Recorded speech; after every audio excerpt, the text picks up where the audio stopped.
Praise లాడండి. వాక్యంలోకి వెళ్ళే ముందు ప్రార్థించుకుందాం. సర్వోన్నతుడా, సర్వశక్తిమంతుడా, స్తోత్రంలో నీకు వందనాలు నాయన. గడిచిన కాలం అంతే మమ్మల్ని కాచి కాపాడి సజీవ రెక్కలలో ఉంచినందుకు నీకు స్తోత్రాలు ప్రభా.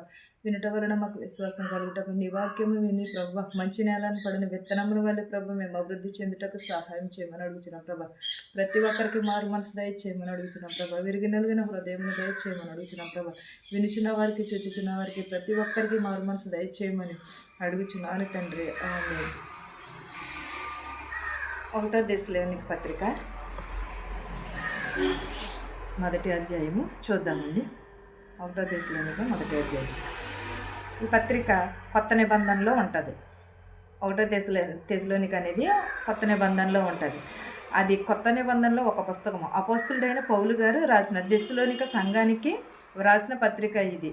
ఏంటంటే పత్రికలలో మొదటి పత్రిక. ఈ లేఖ విశ్వాస జీవితమును, పరిశుద్ధత మరియు మన ప్రభువైన యేసుక్రీస్తు పురాగానానికి సంబంధించిన ఆశను గూర్చి బోధిస్తూ ఉన్నది ఈ 1 దెస్సలోనిక అనే పత్రిక.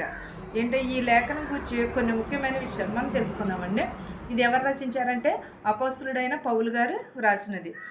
దెస్సలోనిక సంఘానికి వ్రాసినది ఇది. పౌలు గారు వ్రాసినది. పౌలు గారు అనేకమైన పత్రికలు రాసిన అందులో ఇది ఒకటి.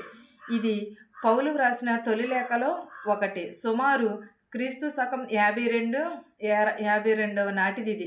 ఎవరిది? క్రీస్తు శకం 52వ నాటిది. అంటే మనం పుట్టున్నామంటారా? మనం పుట్టలేదు కదా అప్పటికి. విశ్వాస జీవితము, పరిశుద్ధత, ప్రేమ మరియు క్రీస్తు పురాగణము వంటి విషయాలను ఈ లేఖలో చర్చింపబడినవి. ఏంటయ్యా? విశ్వాసము, పరిశుద్ధత, ప్రేమ మరియు పురాగణం వంటి విషయాలలో ఈ లేఖ చర్చించబడినది. దెస్సలోనికలోని విశ్వాసులు ఎందరో హింసింపబడ్డారు, ఎందరో శోధింపబడ్డారు, పరిశుద్ధ మరియు బాధలను కూడా అనుభవించి ఉన్నారు. హింస మరియు బాధలు నేపథ్యంలో పౌలు వ్రాసిన విశ్వాసము మరియు ప్రేమ ప్రభువుని రాకడ గూర్చి, ఆశను గూర్చి బయలుపరుస్తున్నది ఈ దెస్సలోనిక పత్రిక అనేది. ఈ లేఖలో దెస్సలోనికలోని విశ్వాసులు విశ్వాస జీవితానికి ప్రోత్సాహాన్ని అందించింది. ఏమందించిందండి ఇది? విశ్వాసాన్ని అందించింది, విశ్వాసులను ప్రోత్సహించింది, మరియు వారి పరిశుద్ధంగా జీవించటానికి మరియు యేసుక్రీస్తు పురాగణం కొరకు సిద్ధంగా ఉండటానికి ప్రోత్సహించినది ఈ దెస్సలోనిక పత్రిక అనేది పౌలు గారు వ్రాసిన పత్రిక ఇది. ఈ పత్రిక ఎలాగా అంటే అనేకమైన పత్రికలు రాశారు పౌలు గారు. అందులో ఒక పత్రిక ఇది 1 దెస్సలోనిక 1 అధ్యాయము మనము ఒకసారి చూసుకుందామండి. ఫస్ట్ నుంచి 10 అధ్యాయాలు ఉన్నాయి. 10 అధ్యాయాలు ఒకసారి చూసుకుందాం. మన తండ్రి అయిన దేవుని యందును మన ప్రభు అయిన యేసుక్రీస్తు నందును ఉన్న దెస్సలోనియలోని సంఘమునకు పౌలు సిల్వానును తిమోతియును శుభమని చెప్పి వ్రాయినది. కృపయు సమాధానమును మీకు కలుగునుగాక. ఎవరికి రాసినది? దెస్సలోనియల సంఘమునకు పౌలును సిల్వానును తిమోతియు అని శుభమని చెప్పి వ్రాయినది. ఏం కలగాలి? మీ అందరికీ కూడా కృపయు సమాధానమును కలుగునుగాక అన్నారు. దేవుడు ఎప్పుడు కూడా మనకి కృపయు సమాధానమును కలుగునుగాక. పౌలు గారు రాసిన ప్రతి పత్రికలోని కూడా ఏముంటుంది? మీ అందరికీ కృపయు సమాధానమును కలుగునుగాక అని ప్రతి ఒక్క వాక్యంలోనూ కూడా ఉంటుంది. విశ్వాసంతో కూడిన మీ పనిని, ప్రేమతో కూడిన మీ ప్రయాసమును, మన ప్రభు అయిన యేసుక్రీస్తు నందలి నిరీక్షణతో కూడిన మీ ఓర్పును మేము మన తండ్రి అయిన దేవుని ఎదుట మానక జ్ఞాపకము చేసుకునిచు మా ప్రార్థనల యందు మీ విషయమై జ్ఞాపకము చేసుకునిచున్నాం. ఎలాగో విశ్వాసంతో కూడిన మీ పనిని, ప్రేమతో కూడిన ప్రయాసమును, మన ప్రభు అయిన యేసుక్రీస్తు నందలి నిరీక్షణతో కూడా మీ ఓర్పును మేము మన తండ్రి అయిన దేవుని ఎదుట మానక జ్ఞాపకము చేసుకుంటున్నాము. ఎప్పుడు? ప్రార్థన చేయించినప్పుడు. ఓర్పును, ప్రయాసమును, శ్రమలను ఇవన్నీ కూడా మానక ప్రతి విషయంలోనూ కూడా ప్రార్థనలో మిమ్మల్ని అందరినీ కూడా జ్ఞాపకం చేసుకుంటున్నామని పౌలు గారు దెస్సలోనిక పత్రికలోని సంఘమునకు వ్రాయిచున్న పత్రిక ఇది. మీ అందరి నిమిత్తము ఎల్లప్పుడూ దేవునికి కృతజ్ఞతాస్తుతులు చెల్లించుచున్నాము. ఎప్పుడు? మీ అందరి నిమిత్తమును కూడా ఎల్లప్పుడూ కూడా దేవునికి కృతజ్ఞతాస్తుతులు చెల్లించుచున్నాము. దేవునికి ఏమి చెల్లించాలి?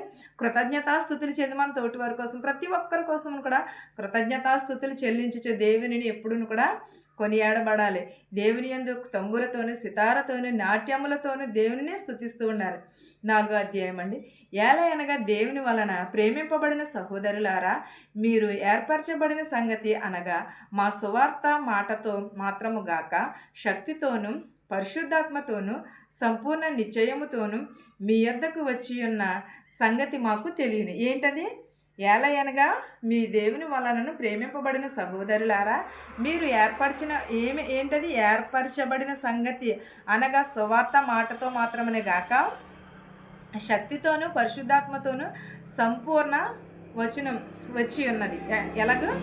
సంపూర్ణత శక్తితోను పరిశుద్ధాత్మ చాలామందికి కనిపిస్తూ ఉంటుంది అని అంటూ ఉంటారు.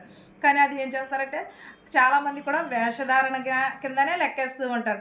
కొంత నిజమైన వాళ్ళని అయితే నమ్మరు, అబద్ధమైన వాటినైతేనే నమ్ముతూ ఉంటారు. నిజంగానే ఇలా ముట్టుకోవటంతో పడిపోతున్నారా, లేకపోతే ముట్టుకోవటంతో తగ్గిపోతున్నాయి అయ్యా, ఎంతవరకు నమ్మశక్యమైనవి కాదు కదా. ఏంటంటే పరిశుద్ధాత్మ ఉన్నది సువార్తను ప్రకటించడంలోనే కదా. పరిశుద్ధాత్మ మాటతోని కాదు, మాటతో మాత్రమునే కాక శక్తితోని పరిశుద్ధాత్మతోని సంపూర్ణ నిశ్చయముతో మీ యొద్దకు వచ్చి ఉన్న సంగతి మాకు తెలియజేయుడి అని అన్నాడు. నిశ్చయముగా మనం ఎలాగ తెలియచేయాలి? సువార్తతోని మాటతోని శక్తితోని పరిశుద్ధాత్మతోని కూడా దేవుని ఎదుట మనము తెలియచేయాలి. దేవునికి మన సువార్త చేయించున్నామంటే మనం ఎలాగ ఉంటున్నామో ఒక్కసారి మన హృదయాన్ని మనం పరిశీలన చేసుకోవాలి. 5వ అధ్యాయం, మీ నిమిత్తము మేము మీ ఎడల ఎట్టివారమై ఉంటిమో మీరు ఎరుగరా? నిజమే కదండి. మనము సువార్త ప్రకటించడం కదా, మన ప్రవర్తన ఎలా ఉంటుంది, లేకపోతే మనం ఎలా ఉంటున్నాం అనేది మన తోటి వారు గ్రహించట్లేదంటారా? మన తోటి వారు కూడా గ్రహిస్తూ ఉంటారు కదా, మనం ఎలా ఉంటున్నాము ఏంటనేది. మన నిమిత్తము మన ఎదుటివారు ప్రతి ఒక్కటి కూడా పరీక్ష పెడుతూనే ఉంటారు. ఎక్కడ త్రొట్టిల్లి పోతుంది పట్టుకుందామా అని కూడా ఎదురు చూసేవారు చాలామంది ఉన్నారు. మీ నిమిత్తము మీ ఎడల ఎవరినైనాను మేము ముట్టి ఉంటుమా అని చెప్పుచున్నాడు. మీరెరుగుదురు పరిశుద్ధాత్మ వలన కలుగు ఆనందంతో గొప్ప ఉపద్రవ్యమందు మీరు వాక్యమును అంగీకరించి మమ్మల్ని ప్రభువుని పోలి నడుచుకున్న వారైతే. ఎలాగ? పరిశుద్ధాత్మ వలన కలుగు ఆనందంతో గొప్ప ఉపద్రవమందు మీరు వాక్యమును అంగీకరించి మమ్మును ప్రభుని పోలి నడుచుకున్నాడు అన్నాడు. ఎవరిని పోలి? పరిశుద్ధాత్మతోను ఆనందంతోను గొప్ప ఉగ్రతతోను మీరు వాక్యంను అంగీకరించి మమ్మును ప్రభువును పోలి నడుచుకుని యేసుక్రీస్తు వారిని మనం పోలి నడుచుకోవడము ఎంతైనా ఉంటుందంటారా? కాదు కదా. దేవుని ఎడల మనం ఒక్క అడుగు జాడైనా సరే వేస్తే మనకెంతో ధన్యత, మనకెంతో పరిశుద్ధాత్మ. వాక్యంను అనుసరించి నడుచుకోమంటున్నాడు, వాక్యంను పోలి నడుచుకోమన్నాడు, ప్రభువుని పోలి నడుచుకోమని అంటున్నాడు. ప్రభువుని పోలి మనం ఎప్పుడు కూడా నడుచుకుని ఉండాలి. ప్రభుని ఎడల మనం ఆయన ఎలాగని పెరిగాడు? పెద్దల యందును గురువుల యందును యేసుక్రీస్తు వారు పెరిగి ఉన్నారు. వారి పెద్దలంటే చాలా వినయము, దేవుడు అంటే చాలా భక్తితో యేసుక్రీస్తు వారు పెరిగి ఉన్నారు. అలాగే మనల్ని కూడా ప్రభువుని పోలి నడుచుకోమని అంటున్నాడు. ప్రభువుని పోలి మనం నిత్యమును కూడా నడుచుకోవాలి. కాబట్టి మసీదోనియాలోని అకాయలోని విశ్వాసులందరికీ మాదిరి అయితిరి. ఎందుకనగా మీ యొద్ద నుండి ప్రభువు వాక్యము మాసిదోనియాలో అకాయలోని మ్రోగెను. ఎక్కడాన్ని మ్రోగెను? ఆసిదోని విశ్వాసులందరి మాదిరయ్యి. ఎందుకనగా మీ ఎదుట ప్రభువు వాక్యము మాసిదోనియాలో అకాయలోని మ్రోగెను. అంటే మన హృదయాలలో మ్రోగలేదా? మన హృదయంలో లేదా దేవుని వాక్యము మనం అంగీకరించలేదంటారా? ఒక్కసారి మన హృదయాన్ని మనం పరిశీలన చేసుకుంటున్నాము.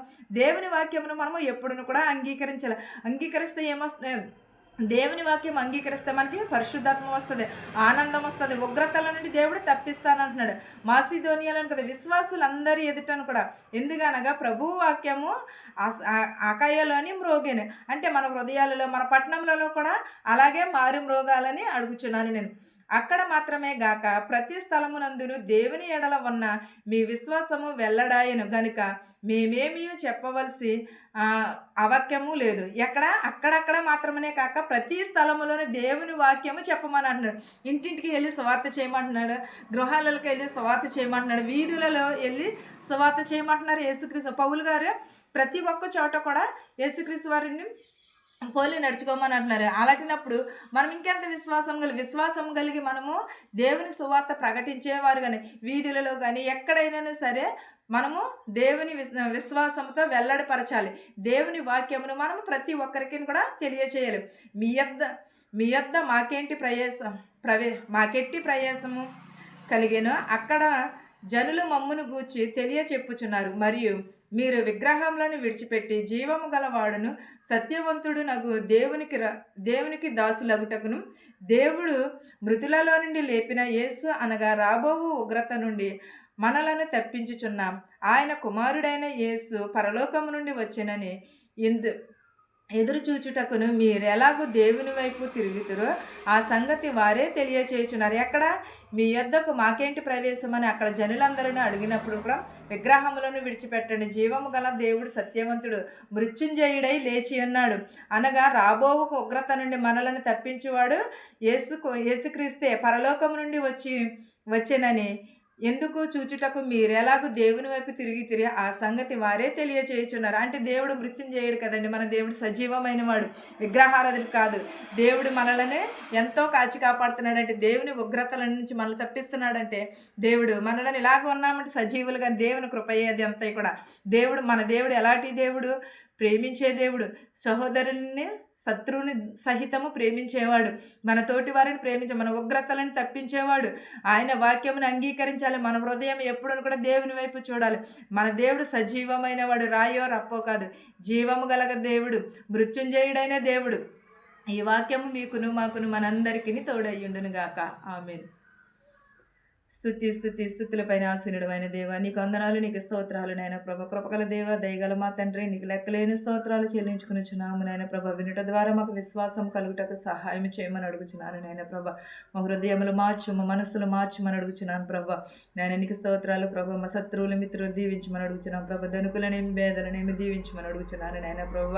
నాయన బస్సులో వెలిచినటువంటి, రైల్లో వెలిచినటువంటి, హెలికాప్టర్లు, ఆటోలు, ట్యాక్సీల్లో, బళ్ళు మీద వెలిచిన సురక్షితంగా వారి గృహాలకు చేర్చమని అడుగుచున్నాం ప్రభ.